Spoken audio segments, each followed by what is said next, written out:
folks, and welcome back to DEADPIT.com. Creepy Kentuckian back here once again with you, and I really have a fun review for you guys on this episode here. This is a movie that I had never seen. I had never seen the VHS cover. Very, very difficult to track down for a long time. This was one of those movies, just the VHS alone went for like $60 to $100, depending on, when you caught it on eBay. 1982, Death Screams. Now, this movie was one of those regional slasher movies. I don't think it had a wide VHS release back in the day.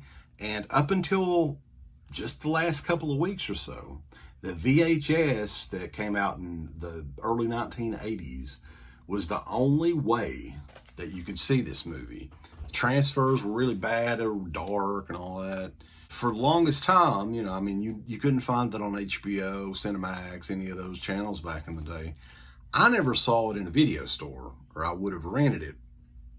But now, thanks to our friends over at Arrow Video, they have done an awesome treatment to this movie.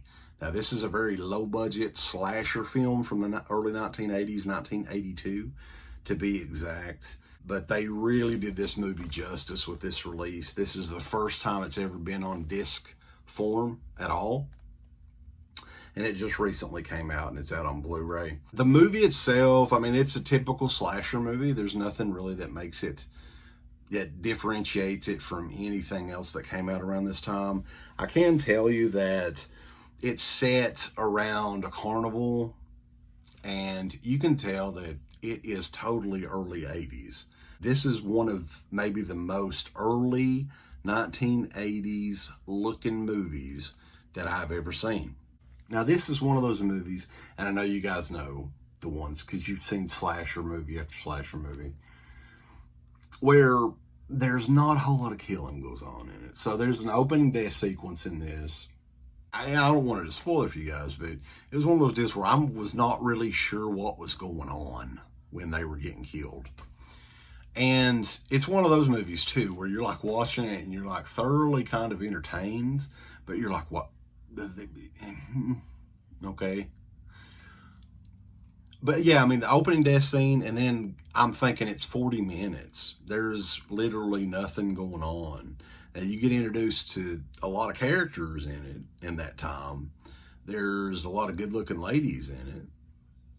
I don't know where they found them all. This movie was shot in North Carolina. Come on and raise up. Death Screams, though, it's cheese at its best.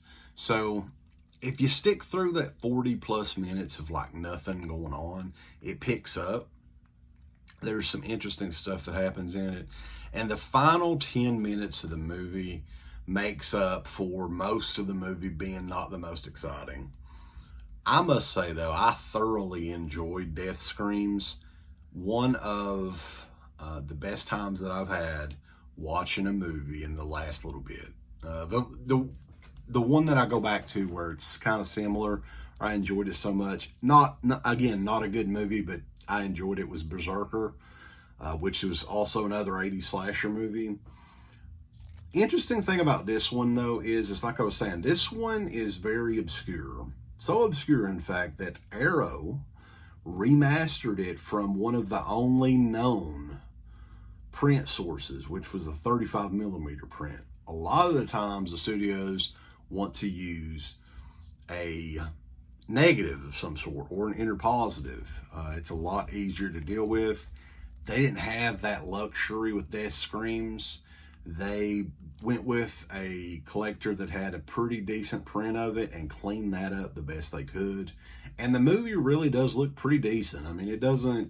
It's not going to blow your socks off. It doesn't look like a Don May Jr. joint by any means. It's the best that Death Screams will ever look, I'm pretty sure.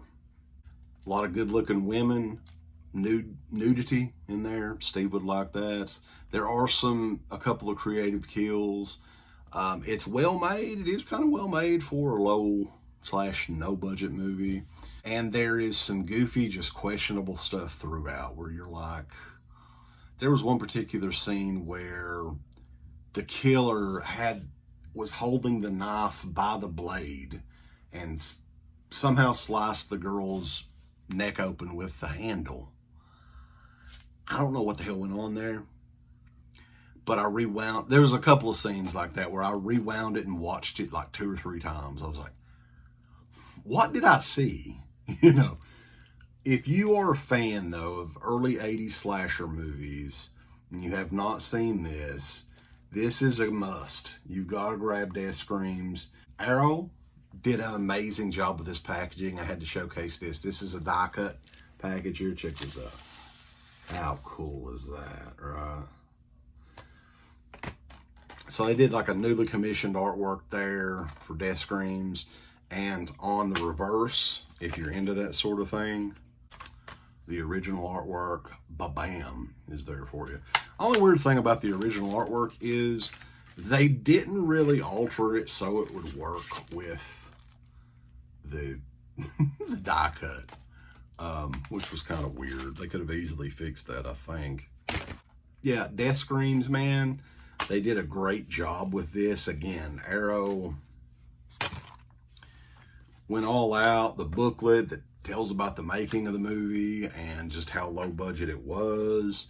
I think this is one of the early movies that the North Carolina Film Board, the tax incentives or however that works. I don't know. I'm not a filmmaker or anything. If this sounds like something you're into though, Arrow Video just brought this bad boy out.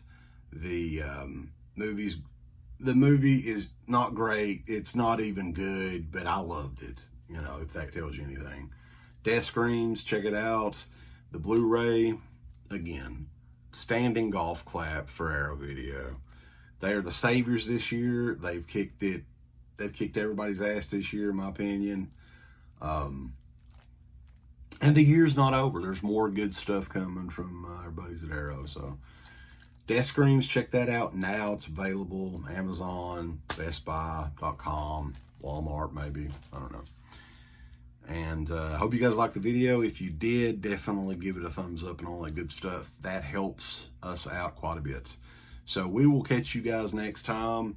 We are the ballers and shot callers, the innovators of Horror Talk Radio. DEADPIT.com. Just a thumbs up.